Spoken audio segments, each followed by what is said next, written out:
the only time I see any type of, call it social progress, call it social cohesion, any time that there actually are people who are mobilizing towards a common goal in the service of something better, it's around brands.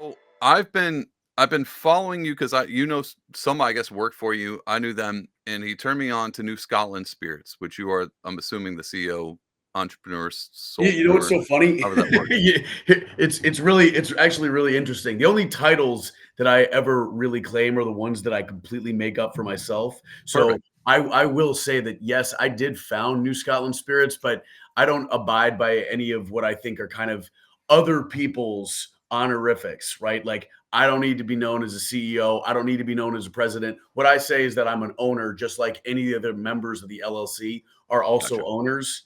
Okay.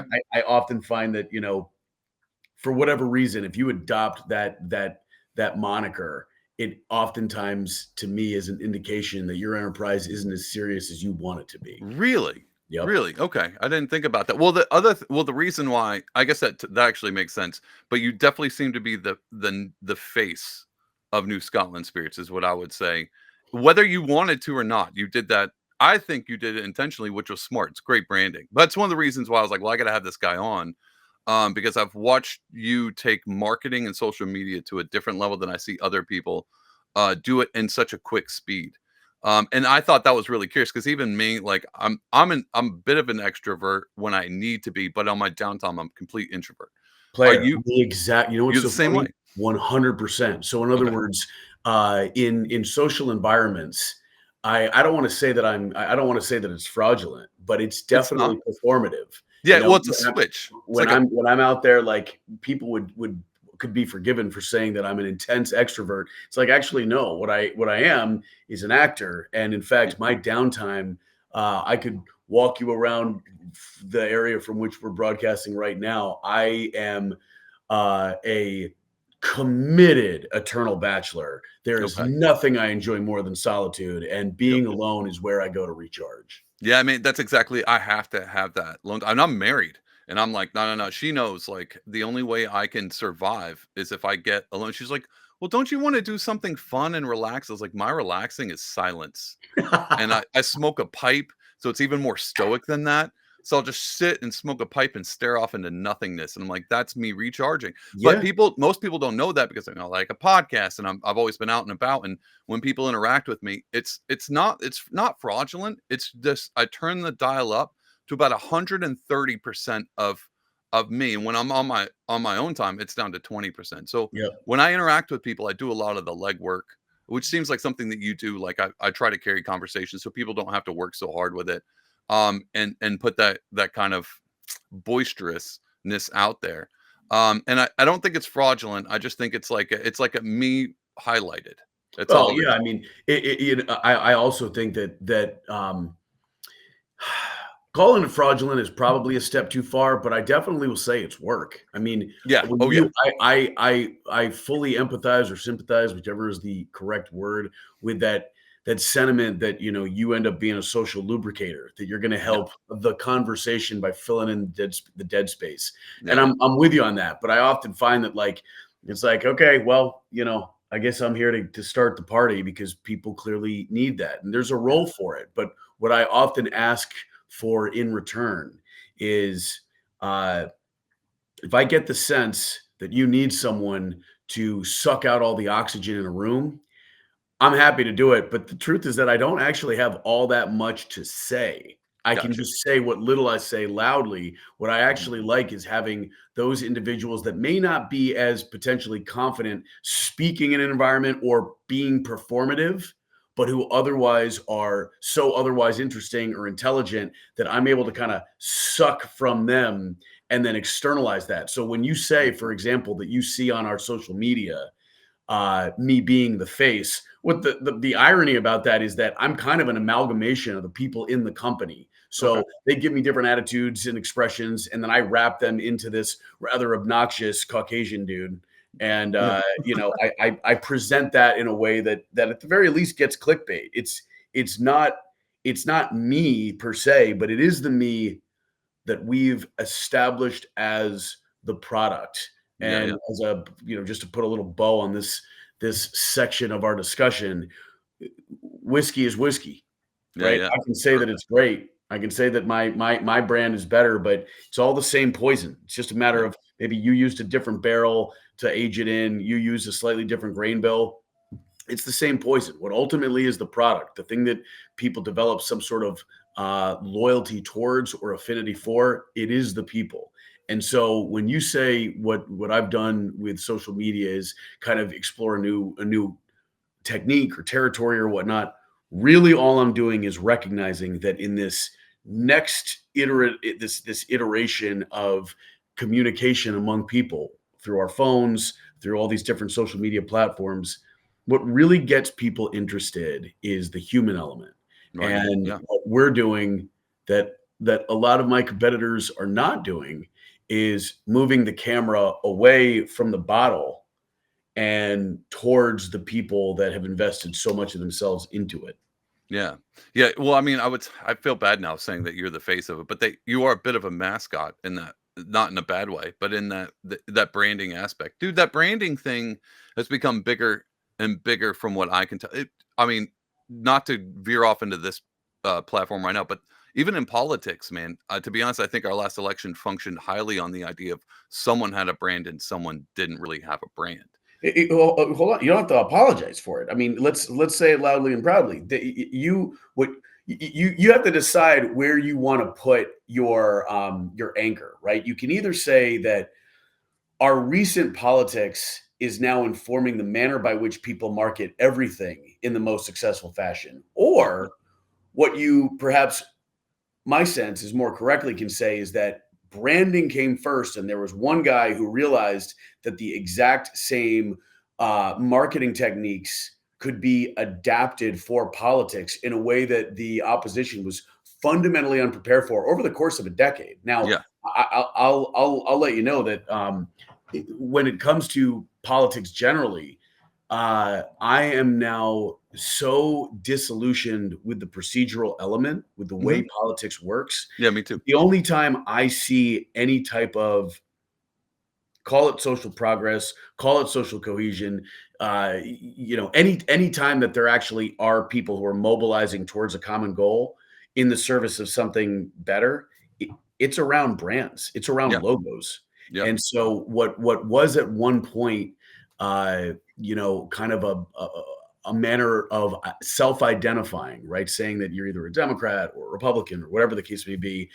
Now, what I've realized is people are so looking for a community that they can be proud of Yeah. that I try to create a little bit of a home for that ethos around New Scotland Spirit, Yeah. which is the company that that your friend exposed you to, and for which he's still working almost 3 years into the Oh, you project. haven't fired him yet? I would have fired him way quick. Uh, who you telling? I Oh, can't believe he's the fact that he's the one who has survived the longest is stunning to every single person in the enterprise. yeah, that makes sense. Yeah, that makes total sense. I was actually when I messaged just a little insider baseball when I messaged, I was like, I'm gonna throw Noah in there. I was like, this actually might be a bad idea, but I'm doing it anyway. And so I just hit Sal. I was like, this could make or break whether this conversation happens or not. Yeah, I agree, and I think that branding. I'm new to the branding game because I've never been much of a so my backstory, not like anyone listening is already knows this. I'm an artist and I've been made my way through the internet as an artist. But my brand has always been like posting art, art, art. And then I realized this shift move where people are not so interested in art as per se as who's behind the art, who's making the art, because it adds a whole nother 3D like level to what the art you're actually looking at is. It's the concept of Banksy. The thing that Banksy, no one really knows Banksy, but everybody kind of knows who Banksy is. Yeah. And it adds to the art. Now, anybody could do a stencil of a girl letting go of a balloon or whatever. But it's the fact that there's a person behind that that adds a whole nother level to it and changes the whole dynamic. And that's when I clued in. I was like, branding's a big thing. And then again, I was like, well, maybe how do I do this? Maybe I should just make a podcast. And then it was just all the other things where you have to start putting your face to something. Just builds just a deeper well to pull from. And I think people are gravitate towards that. Instead of people gravitating just to a whiskey, you build a community behind that with a brand of community of people that like you. You could not have said it better. I mean, a great, the real world example that I'll supply with my own kind of anecdote. I don't know enough about the techniques to explain why I like Starry Night. You know, that Okay. that Yeah, the yeah. famous Van Gogh. I've heard that there's something about it that's really cool and really strange and really unique and really talented. If you said to me, like, what's the most interesting thing about it? I'll be like, that dude fucking cut his ear off. Yeah, right. You Right. know, I Yeah. mean, that to me is like, you know, the art, the way I end up being able to access art is by understanding, you know, whose hand was touching the canvas. Yeah. Yeah. Yeah. And listen, I mean, you know, Brian McGregor is the behind me. He's now the longest serving member of the company, and this is his artwork.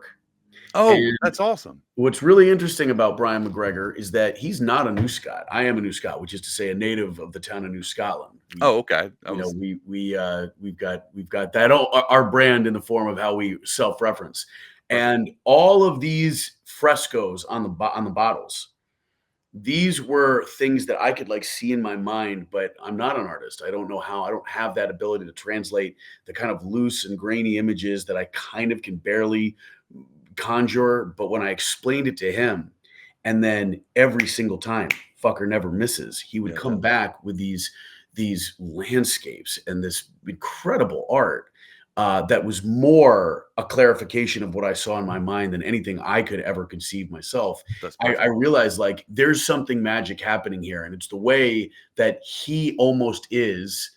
And I apologize to him for even having to reduce him this way, but he's basically like my paintbrush. So Yeah. I articulate some element of my hometown, and he like burrows in this brain and then creates this full expression of my mind's eye in a way that I would somehow need some sort of cosmic lens Yeah. to really clarify. So when you look at that, this bottle again, the way we create a sense of what your experience is when you drink it is through art, and by personalizing it, you know, by taking this and then with this explanation, a dramatic reading of which I could treat you. Yeah, Uh, go ahead. Is it about the art or is it yeah, yeah. I explanation? mean, Yeah, go ahead. it's I about mean, you could this. say So, whatever. It could be a joke like those old Snapple caps. You could read that too. I'd be fine. But yeah, well, I'll read it tell out. you here. Let me give you let me let me give you a taste of what I can bring to the Very label because I'm perfect. the Yeah. writer here, and this is what Brian was able to extract from these words. You ready for this? Okay. Yeah, I want to hear. Ahem. The winters are cold in New Scotland. From November till March, the town sleeps through long nights under deep blankets of snow. Only the crackle of wood stoves and fireplaces intrudes on the airy stillness. It's during these dark months that New Scots congregate over bottles of Helderberg winter wheat whiskey, toasting to fellowship in their special little corner of upstate New York. All the while, the red winter wheat planted the autumn before lies dormant in the frozen soils of Limekiln Farm.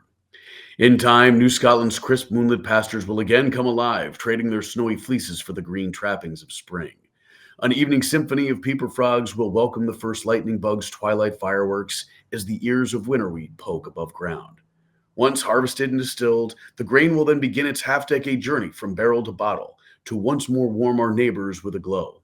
For the winters are cold in New Scotland, and we wouldn't have it otherwise. No, that's beautiful. That's actually really good. That's Bam. really good. Yeah.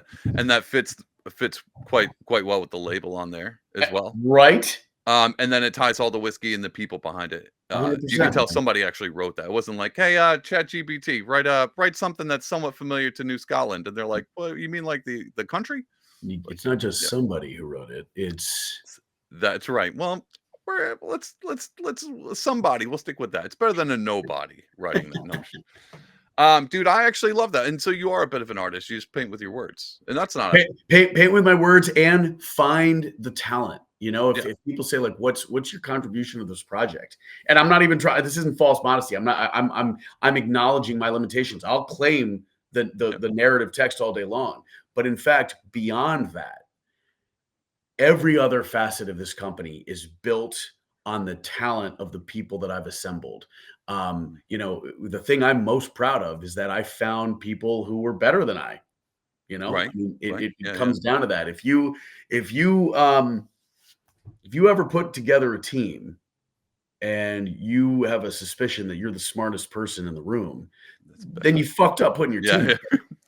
yeah, it's gonna only be as good as what you can make it, and then you're gonna get burned out quicker than And carrying the honestly, load. it's a big challenge. You got to find the people you trust to exercise the judgment and intelligence that you lack. What's the things you look for when you're picking out these people? Because Um, I've seen you actually share. When I say you're the face of social media, a lot of your team is on the social media. You share that pretty equally. I just say maybe you're just the loudest and the most obnoxious, yeah, by so all exactly. the attention gets drawn to you. That's But your right. team, it seems like you have a really well committed team to doing this. What do you look for when you're finding those people? That it's not dude, and it sounds like, well, you just throw a rock and you hit someone and they're talented. That's not true at all. It's the opposite. Yeah, it's believers.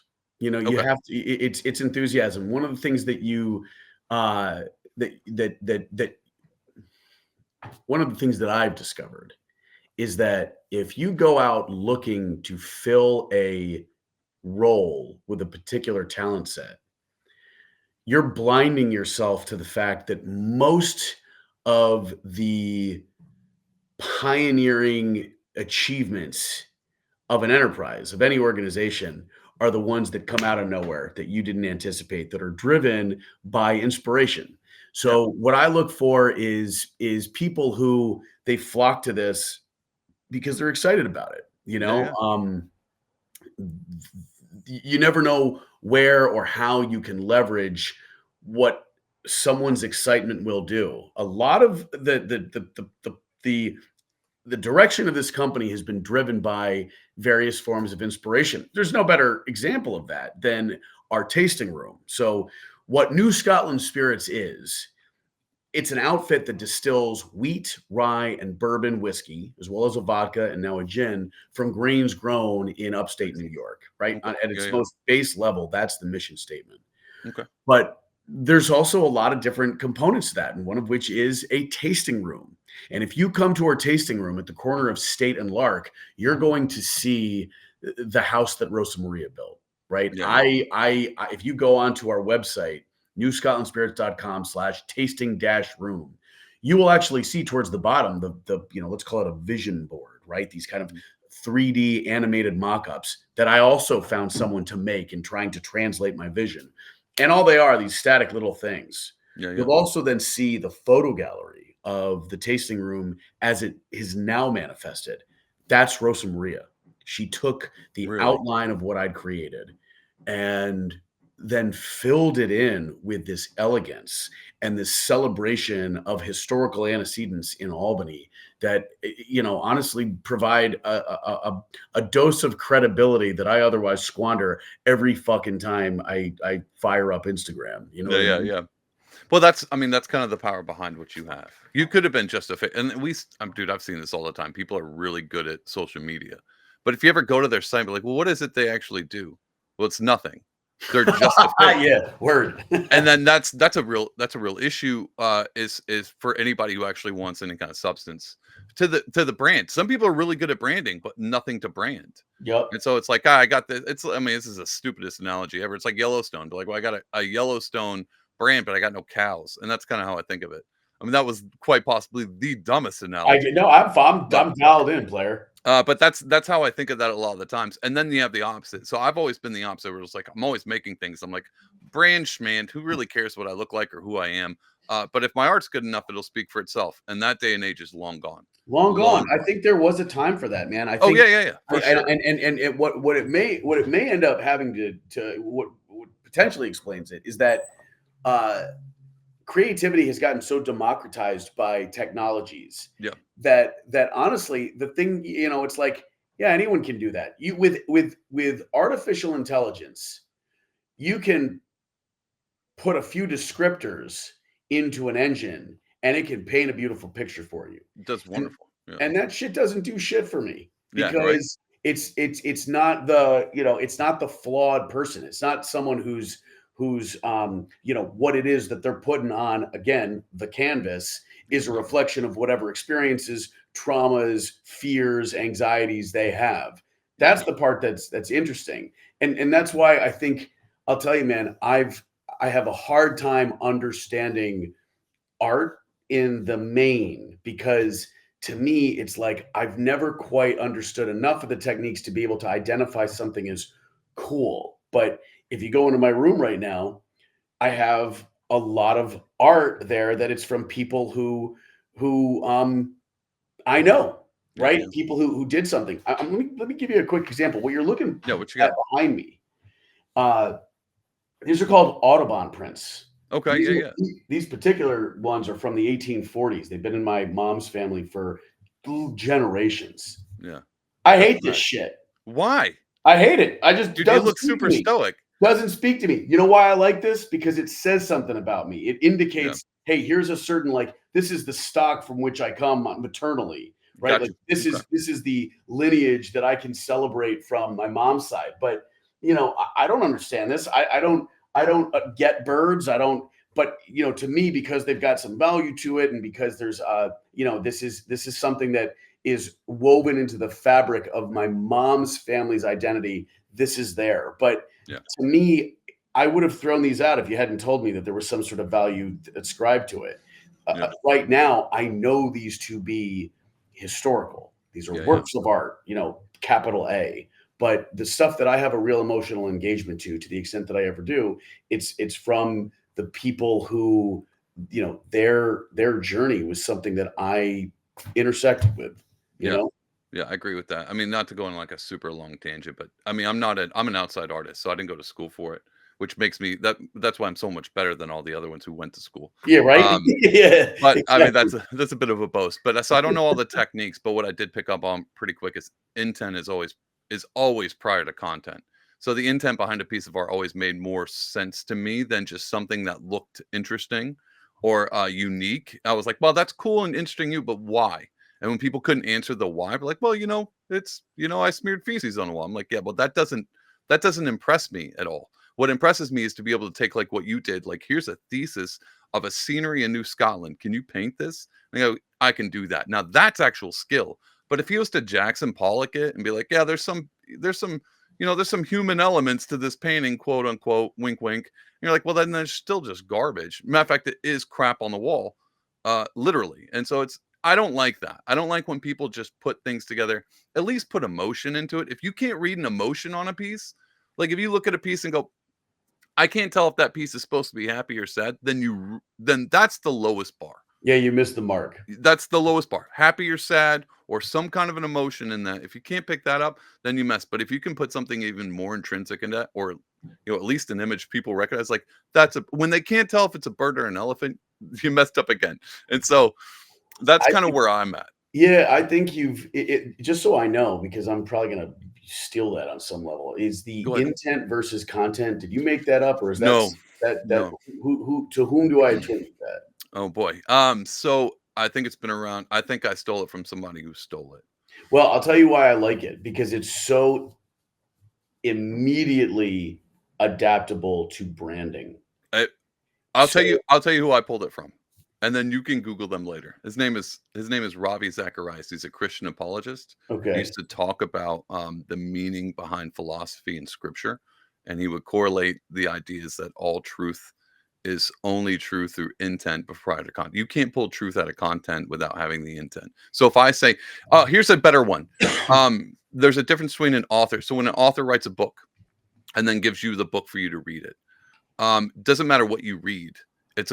that's the least important. It's not about what you read is way less important than what they intended to write anyway.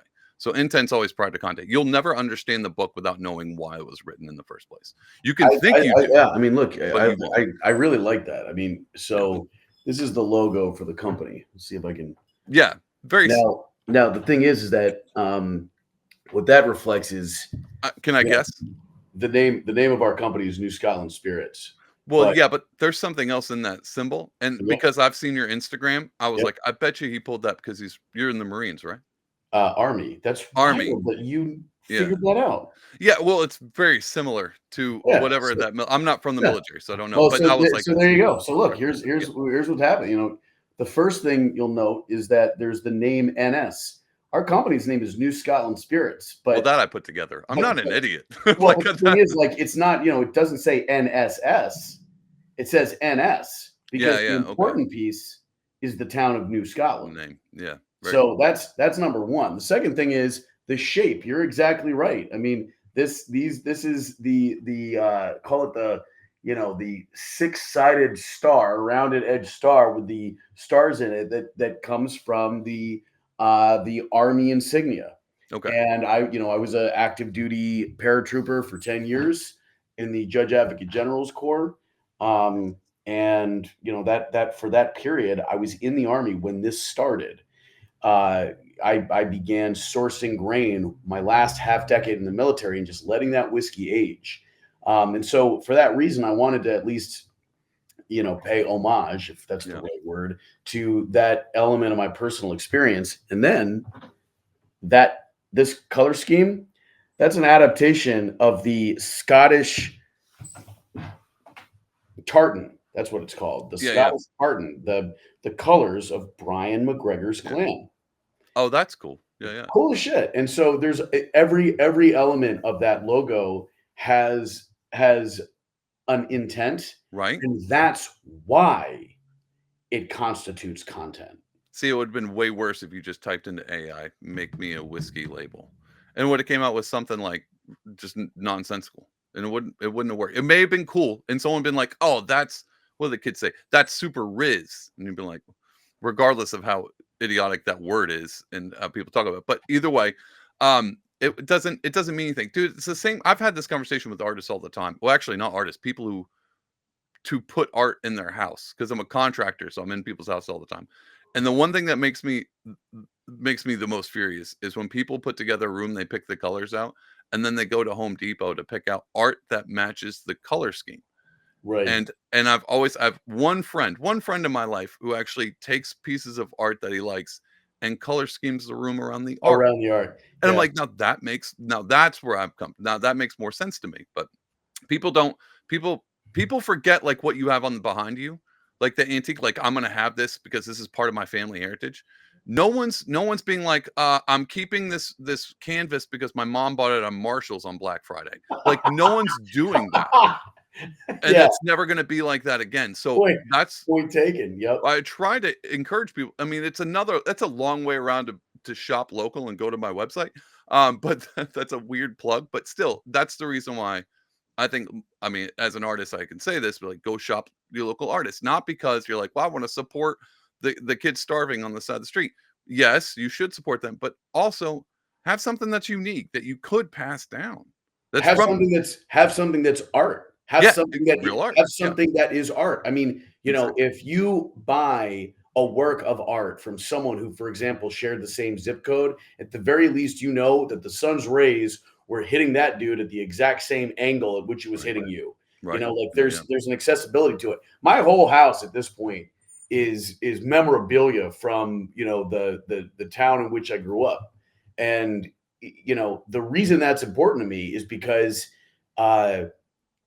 let's be honest, man, like we are an innately tribal species. Yeah. So bottom line is that before I'm an American, I'm a New Yorker.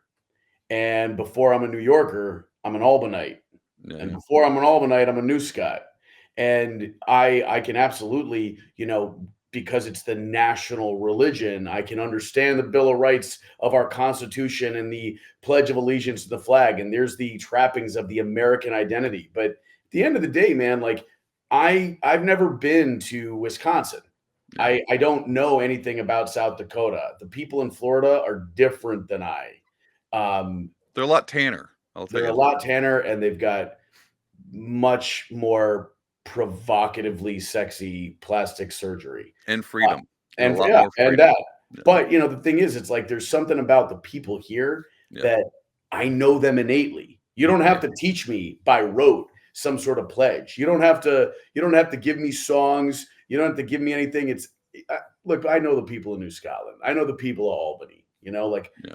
and they're the people who push come to shove, I'm going to feel more affinity to them because they know that experience. And in fact, that is the animating sensibility behind my company and why my company has now kind of bled into the realm of advocacy. You've probably seen my latest shenanigans online as the Yeah. self-appointed sheriff of Lark Street. Yeah, hold on. Can we before we because this is a road I wanted to walk down with you because Okay, this hits deep on. So not very rarely on my podcast do I have interview people that are come like from my area or at least something local. I'll say local. sure. And so this is something that's deep ingrained. This hits me in a different spot. That's why I was like, I definitely want to walk down this road.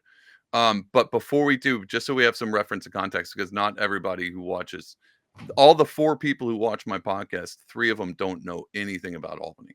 And the other one's me. Don't just play.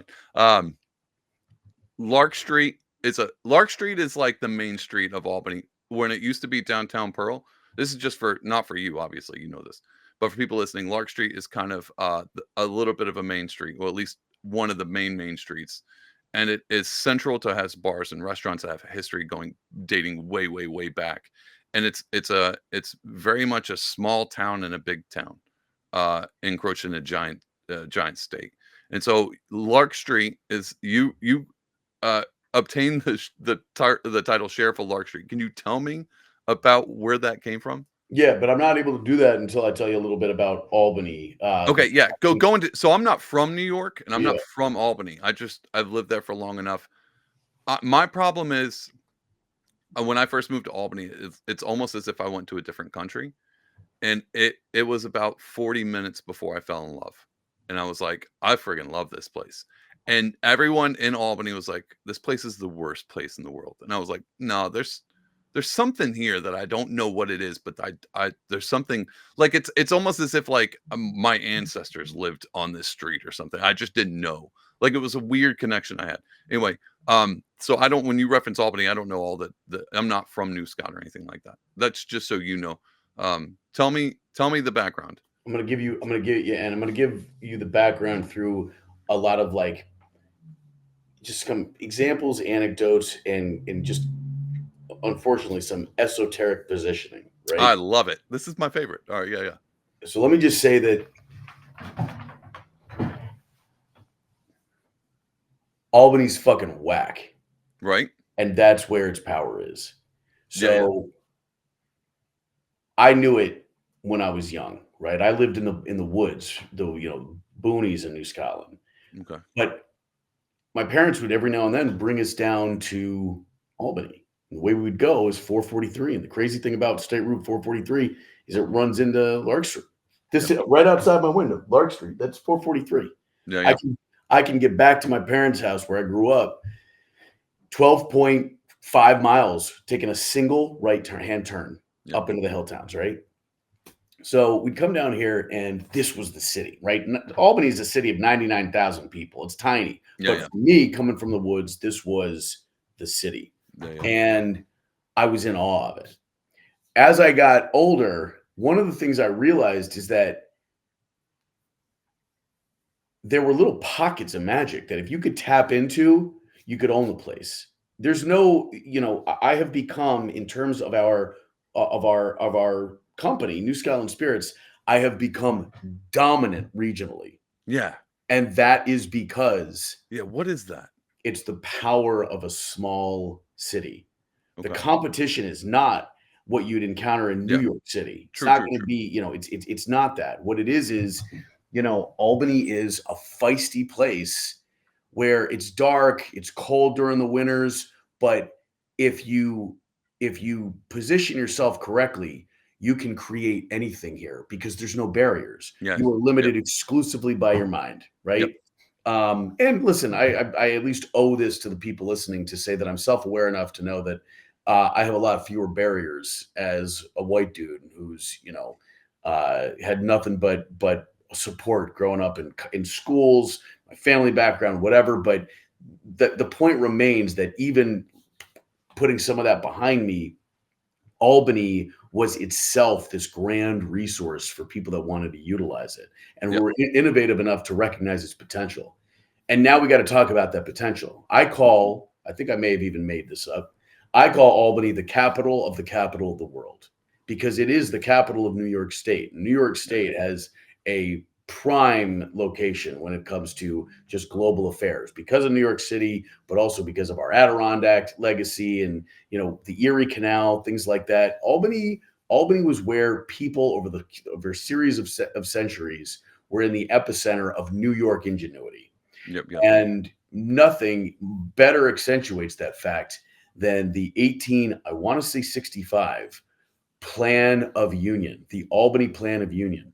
It was drafted by Ben Franklin, and it was made right here, and it's the blueprint for the Federation of the 13 colonies. Oh, It for was real? not ultimately adopted by the Albany Congress in 1865. It might have been 1856, but it still was the precursor to what became our union. That happened here in Albany, That's and fun. when that was happening, right? Like, and by the way, I need to make sure that you guys are locked into my timeline because I realized that I screwed up by 200 years. It's not 1865. It's 16, I believe, 85. Yeah, I was just, Benjamin Franklin's old as hell, dude. Yeah, no shit. That's fun. And in Plus, I fact, was like, I'm interested enough that while I'm speaking about it, I'm going to Google it look because at the that's 13 something that. colonies.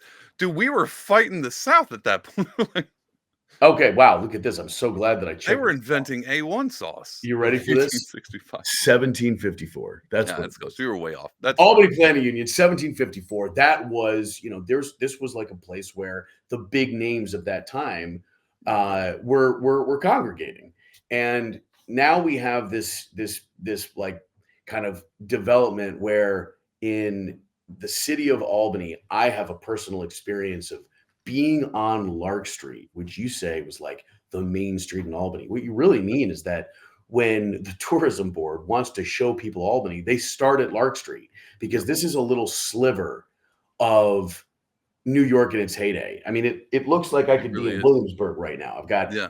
I live in an 1857 brownstone, Yeah. Yeah. and there are brownstones dotting this street. They call it the Little Village in the city, I believe. Yeah. It is with bars, with the restaurants, but then more importantly, with all the little bohemian shops. Like a florist, randomly in between a Random skate shop and a next to the little tattoo shop, and a next to hot the dog diner. You're like, exactly, "What?" Yeah. and so you get this like vibrant little community, a lot of artists, a lot of thinkers, a lot of entrepreneurs, small business owners, and residents, right? And so you have this like this amalgamation of colorful and people with diverse backgrounds, ethnically, in terms of beliefs, economic backgrounds. That's what makes it this microcosm of a larger city. It punches above its weight in the city of It Albany. really does. I It agree. totally I agree. does. And I'm sure, listen, if you were, you're probably around my age, man. Like back in the day, this was where you went to party.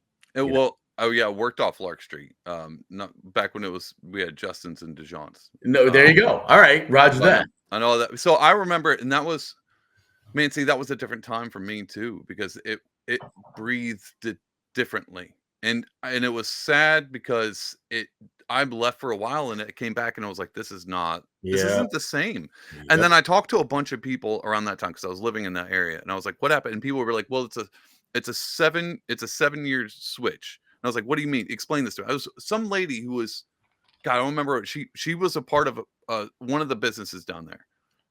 Because and my buddy, we planned a church down there. Like we've been in this area for a long time. And she was like, every 7 years it goes downhill and then it picks right back up and then goes downhill. And then I was around 2019. I was like, if my calculations are correct, it's about to kick off. And then COVID hit, and I Yeah. was like, oh no, like that's when I was like, well, I don't know if this is ever coming back, and that made me really discouraged. Anyway, Well, I sorry, mean, I've derailed. no, you haven't at all. You've set it up perfectly because the reality is that I don't know that if it's ever coming back either, unless people decide to bring it back. Exactly, that's There, exactly it. there is this ideological perspective that is just thoroughly misplaced that uh, you have to let it be. Yeah, And I don't get that. I'm just, I can tell you right now that um, there are a lot of social ailments right outside my window right now Yeah, on yeah, Lark Street. And there's some people who just tolerate that as this is the price of doing business in the city. I don't. I think that there are problems that need to be forcefully addressed, and there's a lot of different tactics you can bring to bear. So I just want to point out that when I talk about the social ailments, what I'm talking about are back-to-back shootings. What yeah, I'm yeah, talking about is the recent stabbing, or the stabbing 3 weeks before that, yeah, yeah. or the multiple instances of vandalism at Dive, at Savoy, at Obar, at Lionheart, the burglaries, the defecation on the street by the mentally ill, the petty theft of which I'm a victim, the stealing of the packages from people's stoops, the rampant, notorious, open, illicit drug use right outside my tasting room at the corner of State and Lark that drives people away. These are things that I have very forcefully called on the city to target and eradicate. And there's a lot of different ways you can do that. One of which is through social programs and programs aimed at identifying people who are suffering in the throes of mental health problems, or who do not have, for example, a house over their head, Yeah. or a roof over their head, rather. But what I also know is that um, mental illness, unhousedness, or whatever the politically correct term is at this point, those aren't The excuses for, homeless. ooh, you bigot. Uh-oh, my bad. Those are not See, excuses. when you vote for Trump, there's nothing holding you back anymore. Well, Sorry. the conditions of whatever you want to call it, unhousedness, homelessness, Yeah, mental health issues, that doesn't excuse the fact that the conduct in question is still meeting the element by element criteria of statutory crime. yeah, yeah. And so what has happened is that because I have gotten a feel for branding and how to rally people around a message, I've created a very reductionistic character known as the Sheriff of Lark Street. That's where that And came from. Yeah, through those auspices, that's how I was able to throw a press conference outside my house and get the local media there, because I've created this, let's just call it a flag around which people can rally, because it's hard to take all of these different discussions, the institutional inequities, while at the same time talking about the really simplistic need to like stop crime. It's hard to square all of those in a way that people can discuss. But when you create a very simple construct of the sheriff of Lark Street is here to clean up the problems. Now let's everyone get together, put our heads together to do so. All of a sudden, you can get conversation started, and that is what, to my immense credit, I am successfully doing. In doing so, not through the historically beneficial housing associations, or neighborhood associations, not through our completely dysfunctional Lark Street bid, the business improvement district, yeah, yeah, but through the mechanisms that have proven so successful in social media, which is where so many people's lives now exist these days. yeah. Dude, I have so many questions. I'm just trying to. I've been writing them all down. Here's my.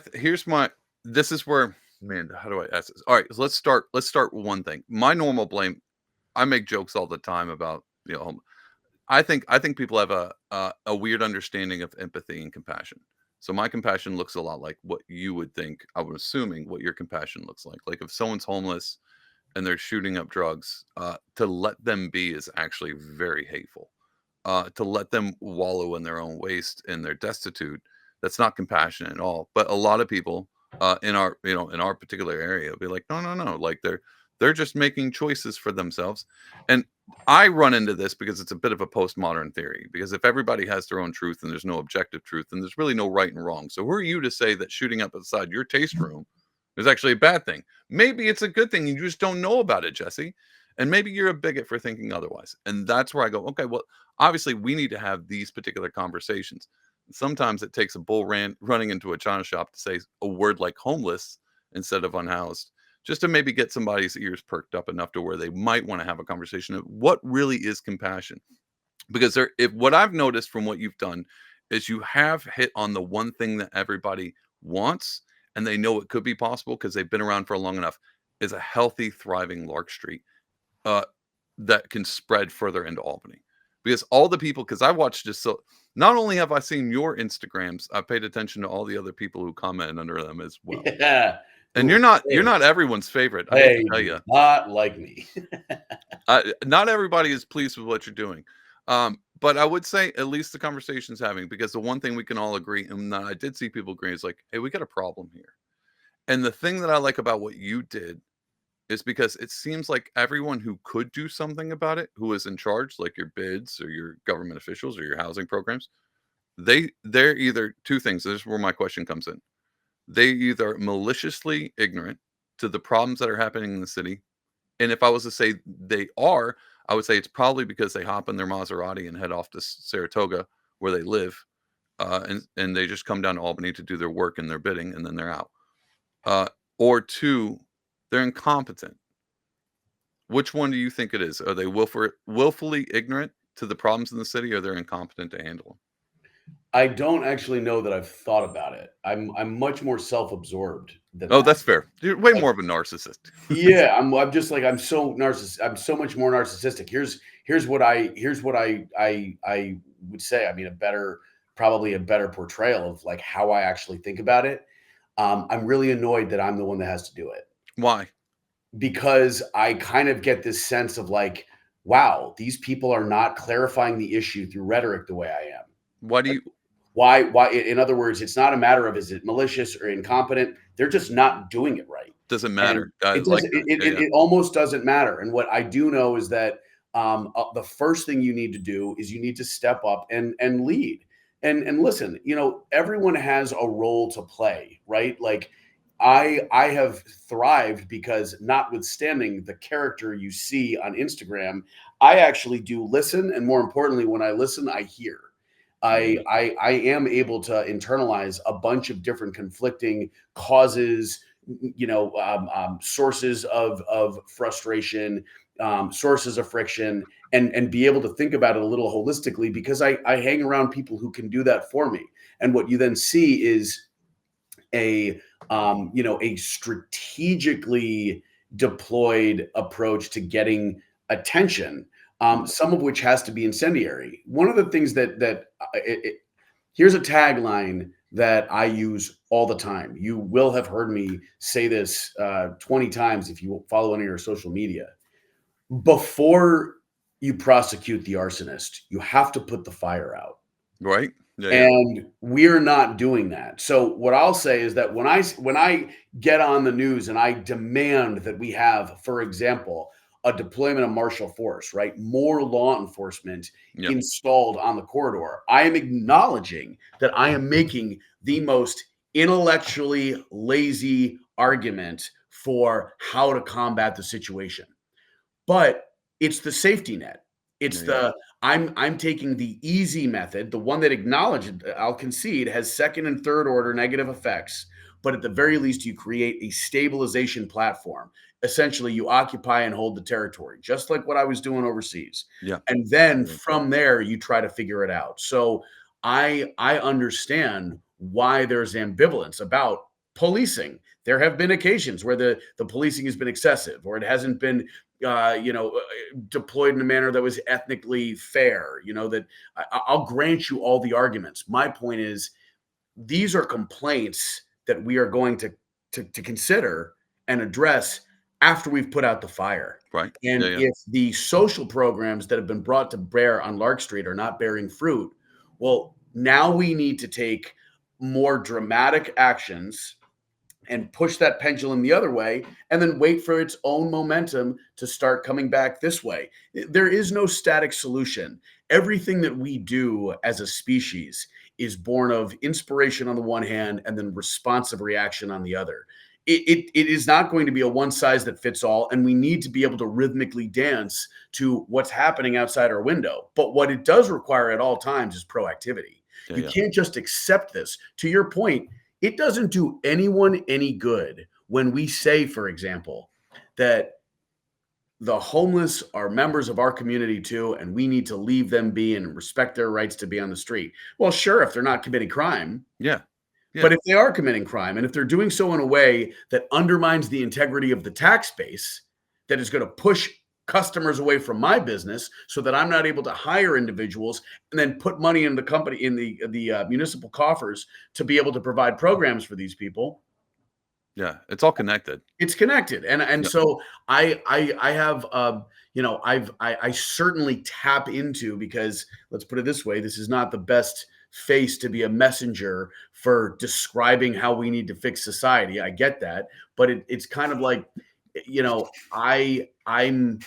I'm here to be a voice, to raise awareness in a way that brings people out. You can fight me all you want. I'm not looking for the marketplace of ideas. I'm looking for the battlefield of ideas. Yeah. Don't meet me in the marketplace, beat me on the battlefield. Prove to me through the force of your conviction and the decibel level at which you intend to speak that you're right. Yeah. Put some skin in the game. Fix it. And what I'll tell you is that if you don't fix it, if your approach is, well, for example, we are going to let the mentally ill continue to abuse drugs in a way that's jeopardizing their health and the vitality of my business, that's not a solution. And we're not going to see eye to eye. And I can talk louder. And Yeah. Yeah. that's what I'm going to. Yeah. And more convincingly too. One of the problems I like what you just said, like you're just what you are actually just our conversation right now is not a conversation I ever saw happening anywhere around Lark with that much in depth and that much intent of being like, look, let's have a fair. If they were right, that's fair. We'll get to the like just the concept of like there's better solutions to solve the problems. But right now we can't even use their most basic one to slow the bleed. Like that's it. Like just put a few more cops on the street. Is it the perfect? No. But Show of force. until you Yep. start to stop the bleed, you can't work on the infection. And so it's like you got to save the life. And I understand. I just don't know if people are willing to have those conversations because of things that are entailed behind them. And exactly what you just said. We're like, well, I don't. I know. I understand. Like, there's some baggage behind the face of. Here's what I'm going to say. You need to get some merch, a red hat that says "Make Albany Great Again," and you should wear that everywhere you go. I'm playing. I'm just playing, dude. A broken clock is right twice a day, right? That's the old saying. Yeah. Giuliani is a fuckwad, but the broken windows theory of policing is sacrosanct. Actually, that is. Yeah, you're right. You can't beat that one. You just can't. You can't. If you create a climate where it looks like you're immune from penal consequence, then the low level crime will beget larger crime. Yeah. That's Or if you let people, I know we don't really have this, but you let people steal up to $900. They're that gonna was do that. that was what was so remarkable about that is it was such a perversion of this particular approach, with which I agree. I would rather that 10 murderers go free than one innocent man be locked up. Yeah. Innocent person, forgive me. Yeah. I believe that. Yeah. Black I think the misapplication of coercive justice is the worst. I agree. I 100%. But when you are trying to prevent someone who's potentially indigent, doesn't have a lot of money, and they are sitting in jail on an aggressive unlicensed operation of a vehicle for 2 weeks before they can get in front of a judge, yeah, that sucks. Yeah. But that may be, in that scenario, the price that you have to pay when you're getting round up, with the people who are in fact deeply recidivist, right? Yeah. Like, yeah, you shouldn't have been driving without a license, right? You violated the social contract. It sucks that you're going to get beat up in a way that someone who can post bail cannot. But the justification behind that instance is that all of these other people who are committing crimes, and the only thing the police can do, thanks to our interpretation of bail reform in its manifested state in New York, is give someone an appearance ticket. Yeah. Because we can't arrest them, or we do arrest them, give them an appearance ticket, then we take the cuffs off. That's a problem. Yeah. That means that those individuals are not learning the pain that would otherwise dictate they go somewhere else to shit on the sidewalk. Yeah. Do you know who's learning that pain though? Do you know who's getting you and all the businesses and all the people that live on Lark Street? You guys are suffering the pain from that particular decision. Now, and listen. So why are you at the cost of, not only do you have to pay taxes, but you have to pay the ramifications for bad governance? Well, that's right. And listen, it's not even bad governance. It's bad governing philosophy. Right? Well, yeah. Well, I think that those are intrinsically inclined. Yeah, but here's the thing, because I can't call it bad governance if that's what they want. Let's put it this way: if your attitude is, I want to make Lark Street uninviting to businesses, this is the most effective city hall. You're doing a great job. Yeah. Doing a great job. Yeah. If, on the other hand, you're saying, I want to be able to support a community that is going to bring people from outside of Albany to spend money in here to create the same identity that I did as a late adolescent, early adult, of being in the Capital District and that meaning something. It's being fucking cool. This is a party school. This is a party town. This is a whatever. Then this isn't working. Yeah. Right? Like there has to be a different sensibility. A lot of it is simply messaging and attitude. I mean, you have to provide leadership around which people can rally. Yeah. And we don't have that right now. I think that you've kind of identified it. It is compassion executed so poorly that no one's benefiting from this. Nobody. The unhoused aren't benefiting. The mentally ill aren't benefiting. The entrepreneurs, the artists, no one's benefiting. And that's because we've basically kind of said we're not policing anymore. Yeah. And trust me, I get it. There's going to be negative externalities, negative impacts of any measure that you apply. But any measure at this point is better than the zilch that we have going on as our status quo. Well, that's the problem. It's like, well, there's negative things to that, like on top of what all the other negatives that we're dealing with right now. Like it's man, here's one of the things that I run into the issues, and maybe it's my political philosophy and my governance philosophy behind this. But I always think, especially when it comes to particular states of I almost said state of mind, but that would have been too close to home of being New York state of mind. This concept, like Rome is awarded and privileged enough to have deep thinkers and philosophies on how we might fix the small problems that we have inside of our city walls. But the only reason they can do that is because someone's out on the gates fighting off the barbarians. And when you have that too long, you have a dichotomy of people like you. Because this is a weird rant. Just hear me out. Yeah. I would say, I would ask you this, but I'm just going to assume it right off the bat. I would say, out of all the businesses on Lark Street, I would say 85% of the people who own those businesses agree with you, but just can't be the ones to say it. Yeah. And I think you've just been like, well, someone has to. And I just don't know if anybody else had that. I think your makeup, like who you are, is just fundamentally different in the way you approach things. And it's just needed. And that's why you're like, well, it needs a leader. There's plenty of leaders there, but no one wanted to step up. And so it's one of those things where I think maybe even your background, I don't know what New Scotland looks like, but that stick background kind of makes me think you're a little bit more rougher around the edges in a hardened way. Yeah. Maybe it's the army. I don't know. Yeah. Maybe it's the army, but you know what I'm saying? Like the Rome can sit and complain about the different, because they're not, like the first world problems is what I'm talking about, because there's people dealing with real problems on the gates. And when you separate those two people, like, well, all of a sudden the barbarians are in the city. They have no idea what to do with this. People are crapping on. How do I be compassionate to the guy shooting up meth outside my store? Right. I want to love them too. It's like, well, You forgot what it's like to face barbarian. You forgot. You just didn't. And that's my point. Now that it's on the street, you need someone who's been like, well, I've been here before.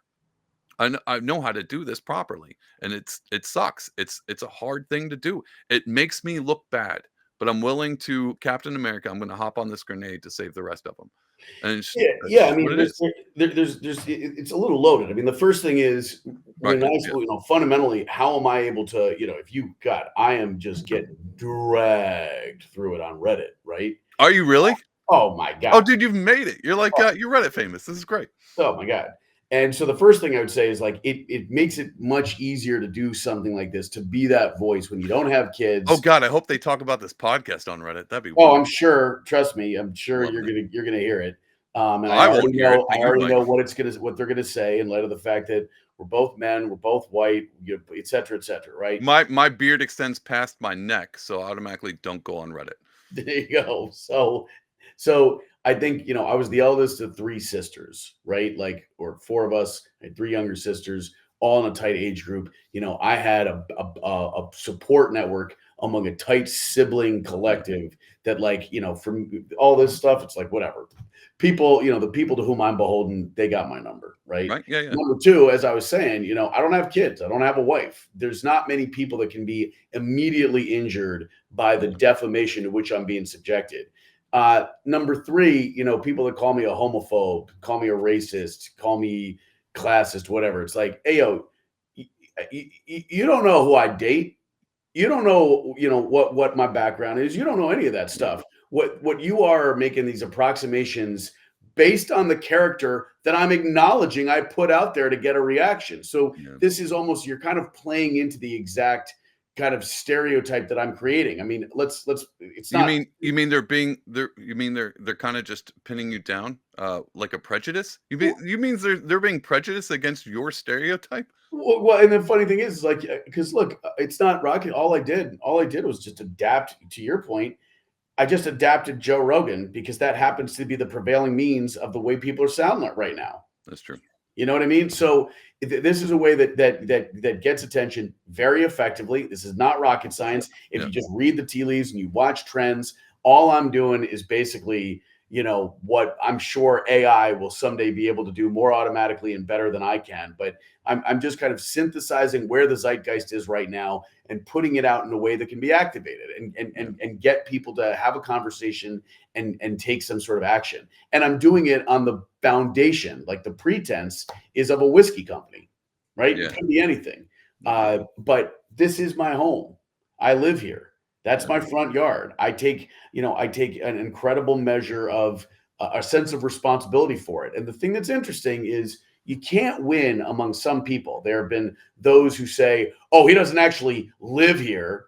Well, yeah, I do.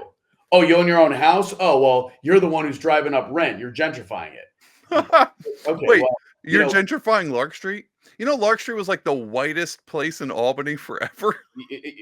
Yeah, Still is probably. I haven't been there. Well, that's what's interesting. I mean, you can't help but notice that a lot of the loudest voices are people that look a lot like me. Yeah, And who that's the truth, though. on some level, I think they, what's the Shakespearean quote from Hamlet? Like, methinks she doth protest too much, something like that. That's how it feels. But I increasingly, I kind of look at that as a little bit of, it's just something, it's interesting to watch. It's interesting to look at the positive feedback among people who want to come back to Lark Street. It's constant. I go around, and now that I've got this character, the sheriff, people will say, oh, it's the sheriff. And what they're talking about is, oh, this is the guy who's cleaning up Lark Street. It's not just one guy. It's not just me, but it's a movement. And now we've got a symbol for it. And I'm happy to portray this kind of outlandish satirical character. Yeah. As I think this is an important thought to at least share with you. I am not demonizing, for example, the mentally ill who don't have houses on the street. Yeah. What I'm saying is I believe that being homeless should be illegal. And the ramification of it. You said the word homeless, though. You can't say that word. Yeah, please. Unhousedness. All right. See, now you have to get the hat. You have to get the hat. Well, be that as it may, and we'll have to discuss the wisdom of that merchandising. When I think it should be illegal, but the issue Yeah. is who's the person who's going to end up taking the criminal consequence. It should be the people that are not making the facility desirable enough for those who otherwise want to stay out in the cold. Listen, Yeah. Yeah. this is not where you live. Yeah. This is where you trespass. Yeah. You're not paying taxes here. You're not participating in the fabric of the community that requires the indispensable allocation of joint resourcing, right? If you do not participate in this particular society, the mold of the society in which we live, you are you're a net negative. And so what do? We need to rehabilitate that. That means we've got to look at our centers. We've got to look at our areas where people can go to receive treatment, to get a roof over their head. And if they're insufficient, then the conversation should be, how do we capitalize this such that if people are turning down these resources, if they're turning down these resources, we're saying, well, that's your right to turn down the resources, but it's not your right to be on the street. And now, because you're choosing that in a way that's damaging to the larger economy, well, now it can be criminally actionable, because what you're doing is destabilizing the fabric of that society. And I because I don't want people to come at me, I want everyone to understand this, this kind of core point around how societies work. I fully acknowledge the perniciousness of capitalism. As a structure, as a system, we operate in a mold, mostly globally at this point, where there is baked in necessary unemployment, there are necessary losers, and there is a vicious reality to the fact that the median, not the mean, but the median, the most people, as many people below it as above it, are living barely over subsistence. That sucks. It's all awful. But in order to fix that, there at least needs to be the stable functioning of some aspect of society where there can be a wealth concentration, so that you can put it out through the tentacles of capitalism to try to fix it. Right now, there's only two options. Capitalism is either used to fix itself, or you burn the house down. No one here is prepared to burn the house down. Yeah. Now, listen, I don't got kids. I don't got a wife. I'm prepared.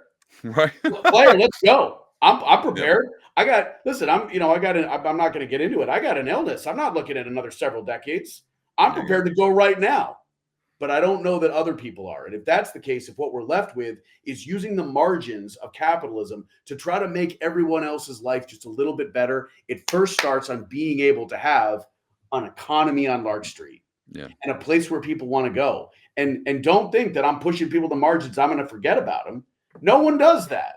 No one does that. But what happens is, when they come here, when the individuals who are not receiving the mental health treatment, not receiving the drug addiction resources, when they come here and they post up, because this is where there's the access to the resourcing they need to support those habits, choices they may be, addictions they may be, whatever. What ends up happening is you drive away the natural allies. You drive away the people that would want to help. Now, all of a sudden, Lark Street becomes what it increasingly looks to be, and that is a bit of a ghost town. Yeah. No, I agree with. So I agree with parts. I'm a little bit more libertarian than you are. My economic stances are. I think capitalism's great as long as the government would just not put their hands on it whatsoever. I'm a big free market guy, but that's only because I'm slightly autistic. That's where that comes from. I think people are not quite tuned into this particular kind of rhetoric, and I think that's where I think that's where you come in handy. I think the conversation just needs to be had at this point in time, because it's getting, from what I can tell, it's getting pretty bad enough to where at least people are starting to talk about it. Dude, you just had a press conference on the side of Lark Street. Like, I've never seen that before.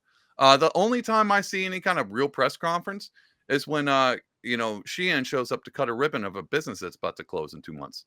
That's exactly the only time. Right. And that kills me, man. Because and this is the problem.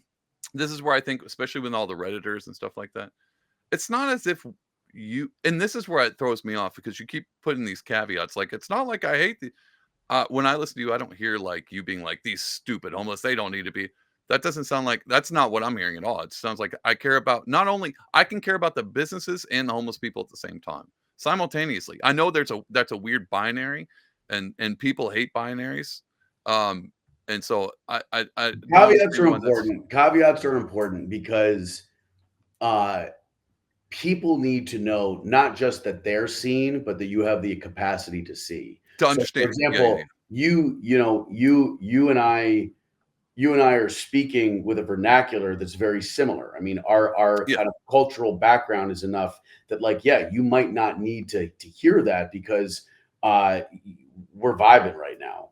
yeah, yeah. But there's a lot of different, the problem with varying backgrounds is that it does serve to be a bit of a language barrier. People can misinterpret tones. I mean, the fact that there are people who don't quite understand that the sheriff of Lark Street is a shtick is Yeah, an yeah, element of parody, is that's because they're from different comic traditions. yeah. So what I do with caveats is you have to remember, what does the transcript look like? It's it's when you strip out the tone, when you strip out the what the hand movements are and the gestures and the winks and the smiles. What does the record show? Yeah, yeah. What a caveat does when I take pains to say, look, this is what I think, but I'm acknowledging this, and I realize here are the problems with X, Y, or Z. It's so that anyone who's looking at it, who gets a clip, who sees the transcript, they can say, all right, you know what? There's something a little bit more to this individual. He's not Yeah. reading from a teleprompter. So clearly he can speak. And he clearly has thought about the issues. I may disagree with him, Mhm. but this sounds like a guy who at least knows enough of my background that we could potentially have a discussion about it. I'm not saying that I have the answers. Again, to recycle a sentiment I previously articulated to you, I'm going to speak the loudest. Yeah, yeah, That's the yeah, point. I'm going to use the sheer force of my personality to dominate for as long as I can in executing my will on the face of society. And where it ends is where someone else stands up and says, "I've got a better idea, and here's how I'm going to articulate it." I really look. This is force of personality to me. That's the currency that at least I'm. That's what works for me. Now, do I make space for other people to speak? That was the utility of the press conference. I said out there, I'm going to talk for 15 minutes at a high level of volume. I'm going to kind of sound like I'm having a low grade mental breakdown, and then I'm going to dip out.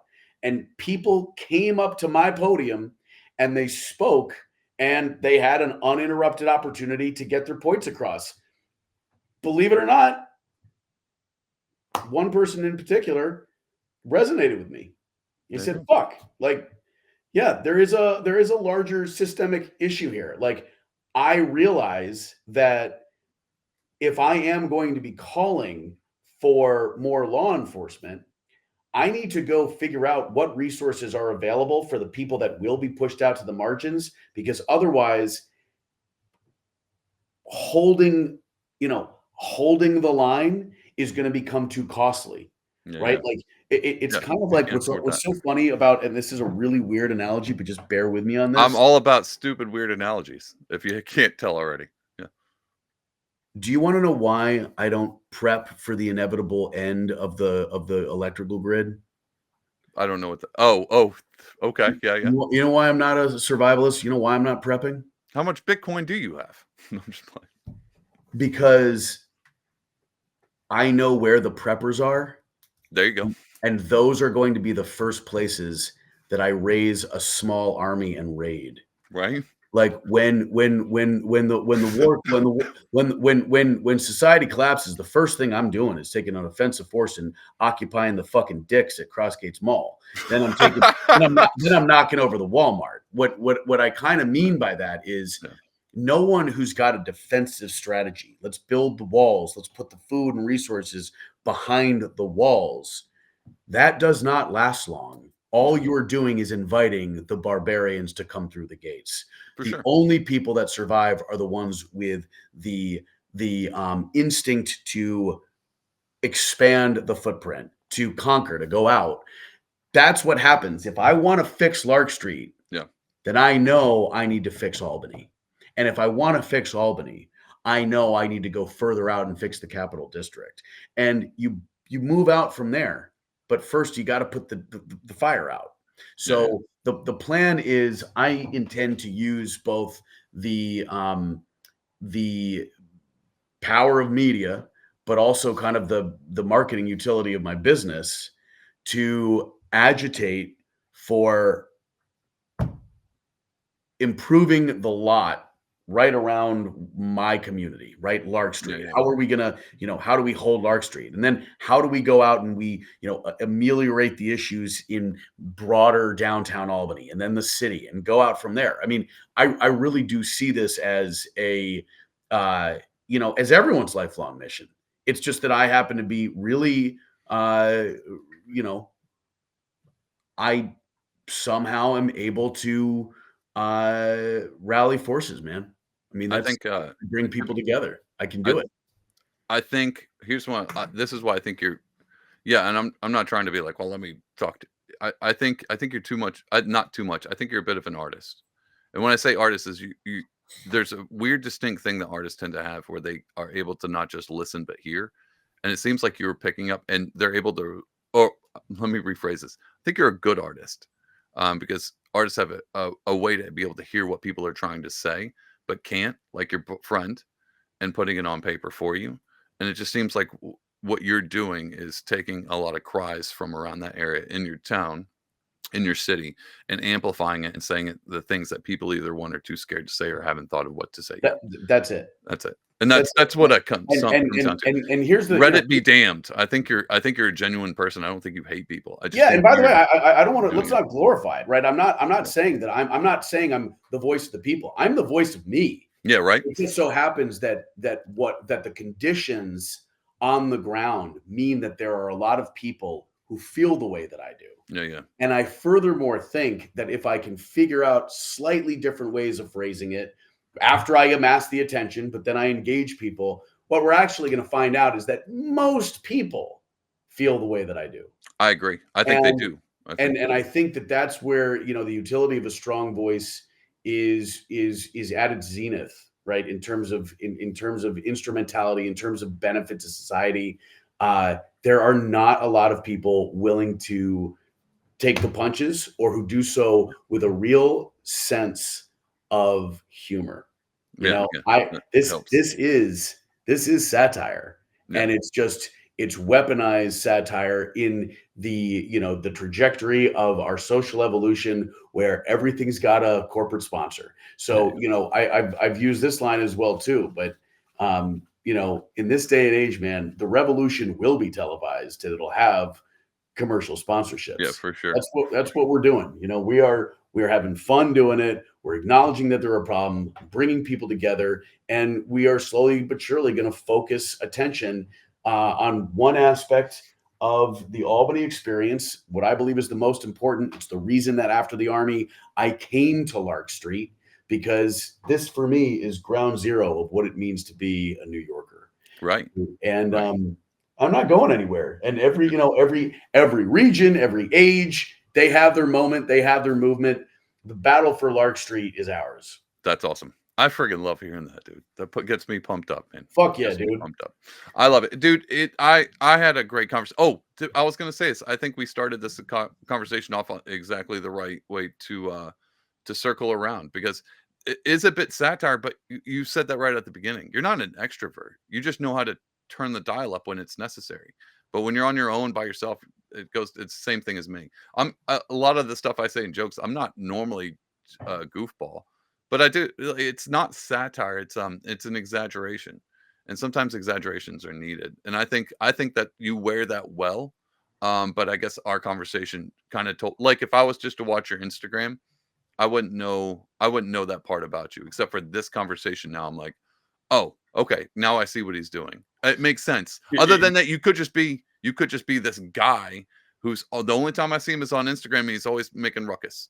and Look, Southern look, whiskey. it's why, here's the deal. It may be that I'm speaking with you and the 3 people are watching it, but Yeah, that yeah, means that's a community of 4 who heard a voice to which they're already receptive because they know your channel and we had a vibe. Now I'm gonna have to try a different mechanism to reach somebody else. What I'll say to all the people that are listening is that the only thing that makes this possible is funding my life, and that means buying bottles of New Scotland Spirits, our that's Helderberg right. whiskey line, and enjoying it and having these debates over a glass of whiskey as we progress through the holiday season. And I'm glad to see that you're hype about it I because am. this is going to be something that requires a lot of people, and the effort will be worth it. I So I hope so. I hope so. I I I agree. I really, just as a thought, in departing for the evening, I so appreciate the platform that you're extending to me, Oh, I and appreciate it. if I can at some point return the favor, I'd love to do that. So you let me know what issues are important to you, and we can trade manpower Right. throughout the year. Come on down to Lark Street, help us clean some shit up, and I'll do vice versa, whatever corner of the planet in which you find yourself. I love that. I'm all for that. I love that trade-off. Jesse, thank you so much, man. This has actually been one of the funner conversations. I think we might be like a brother from another mother. You're just as white as me. The lighting's a little bit different, but um, Roger that, player. I Yep. don't not. I'm not. I don't got the red Scottish heritage. I'm a bit more Irish. I think we fought in the past at one point in time. Well, believe it Um, or not, remember, I'm a New Scot only because I come from the town of New Scotland. Whatever light colored hair you're looking at now, this is because of some Germanic rape of my Jewish ancestry that uh, oh, gives me that little tint that I makes thought me look you. like you. I thought you dyed your hair like Giuliani. You were going for that whole thing so hardcore. Anyway. Um, all right, dude. All Thank right, you so dude. much Thank you for the so time, much, dude. man. I appreciate it. All You have a right, good one. take it easy. All right, everybody. Thank you for tuning in to the Cardinal Podcast. That was one of my favorite conversations, and I hate to say it wasn't just because Jesse's a fun guy. Me and him vibe on a lot of different routes. But one of the reasons why that was one of my favorite conversations is I have a very deep, if you haven't noticed, a very deep affinity for Albany, New York. It's my stomping grounds, but not my. I didn't grow up there. I didn't get there till like my mid 20s. But as soon as I pulled into the town, something happened, and I don't know what it is. That town has just held a special place in my heart, and it's been great to be able to talk to people locally. And every once in a while, I pull that on the podcast, just kind of bring some local vibes into it. And again, it's one of my favorite conversations. If you're not from Albany and you're like, I don't know what they're talking about, to be honest, there was also a ton of other things in that conversation that anybody can pull out of. So that is going to be a great conversation to be able to go back and listen to. Hopefully, in a few years, now that things hopefully are on the up and up, and maybe after winter, the spring will be a great spring for Albany. We'll see a resurgence, but we'll see. I've got high hopes. Go check out New Scotland Spirits. I think it's newscotlandspirits.com. I don't know if you can buy booze off a website. Can you buy booze off a website? I don't know. Maybe either way, go support them, buy a t-shirt or something. And if you want to support the podcast, go to pardonable.com. And if you want to have fun, go over to Reddit and see what they're saying about Jesse. I'm not. That's because I'm a responsible adult and I have a life. But either way, guys, I appreciate you for tuning in. Don't forget to like and subscribe or whatever you're watching this on. And I will see you back here next time. Bye, guys.